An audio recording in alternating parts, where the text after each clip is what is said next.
ಕೇರಳದ ಜೊತೆಗೆ ಕರಾವಳಿ ಕರ್ನಾಟಕಕ್ಕೂ ಗುರುವಾರ ನೈಋತ್ಯ ಮುಂಗಾರು ಪ್ರವೇಶ ಪಡೆದಿದೆ. ಉಡುಪಿ ಜಿಲ್ಲೆಯಾದ್ಯಂತ ಗುರುವಾರ ಉತ್ತಮ ಮಳೆಯಾಗಿದ್ದು, ದಕ್ಷಿಣ ಕನ್ನಡ ಜಿಲ್ಲೆಯ ಮುಲ್ಕಿ, ಮೂಡಬಿದಿರೆ, ಸುಳ್ಯ, ಬಂಟ್ವಾಳ, ಪುತ್ತೂರು ಸಹಿತ ಜಿಲ್ಲೆಯಾದ್ಯಂತ ಮಳೆಯಿತ್ತು. ಮಂಗಳೂರಿನಲ್ಲಿ ಬೆಳಗ್ಗೆ ಉತ್ತಮ ಮಳೆಯಾಗಿದ್ದು, ಬಳಿಕ ತುಸು ಬಿಡುವು ನೀಡಿತ್ತು. ಶುಕ್ರವಾರವೂ ದಿನವಿಡೀ ಮಳೆ ಸುರಿಯತೊಡಗಿದೆ.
ಕಳೆದ ವರ್ಷ ಮೇ 24ರಂದು ಮುಂಗಾರು ಪ್ರವೇಶ ಪಡೆದಿದ್ದು, ಜಿಲ್ಲೆಯಾದ್ಯಂತ ಬಿರುಸಿನ ಮಳೆಯಾಗಿತ್ತು. ಕೇರಳ ಕರಾವಳಿಗೆ 2009ರಂದು ಮೇ 23ಕ್ಕೆ ಮುಂಗಾರು ಆಗಮಿಸಿತ್ತು.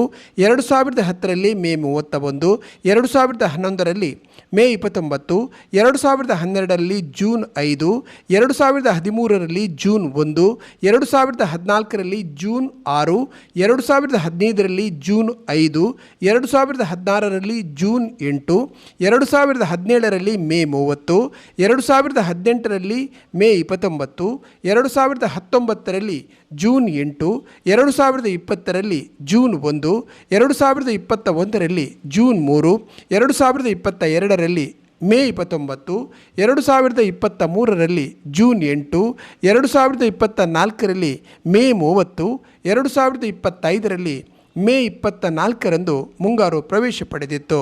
ಈ ವರ್ಷ ಜೂನ್ 4ರಂದು ಕೇರಳದ ಜೊತೆ ಕರ್ನಾಟಕದ ಕರಾವಳಿ ಭಾಗಕ್ಕೂ ಮುಂಗಾರು ಆಗಮಿಸಿದೆ.